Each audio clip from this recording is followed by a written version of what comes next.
We believe that alcohol was a factor. Fact Team 1 is en route to this destination as we speak, and they will do a subsequent follow-up, measurements, etc., as to the impact radius and all the mathematical things that have happened. But this is a very tragic accident.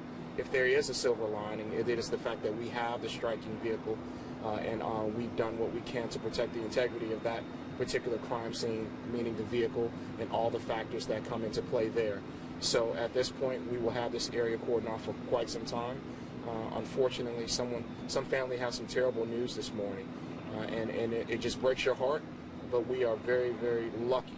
If there is, as I said, if there is a silver lining, that witnesses were able to give the exact whereabouts of that suspect, and that's just a cooperation from the community, and we applaud their efforts. We thank them, and we move forward now in doing the investigation.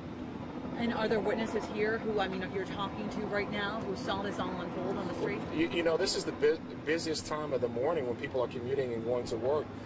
We had a couple of witnesses that saw the accident, both pedestrians, and we had obviously drivers as they're following the vehicle at a safe distance.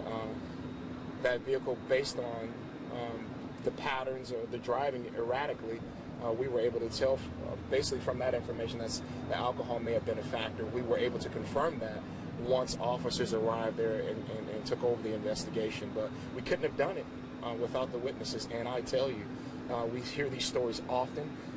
I'm standing in this place often asking the community to cooperate and help us. And here, and they really came through this morning, and they are to be applauded. Can you talk about the other driver, man, woman? What was that driver driving? I haven't seen the particular suspect vehicle. I am comforted in knowing that we have it, and we have officers on scene as we speak, as I said. So I don't know what the vehicle, what the type of vehicle at this point, because it's so fresh. The victim was pronounced shortly before 7 this morning, 6:54 to be exact, and firefighters were here very quickly. They did what they could.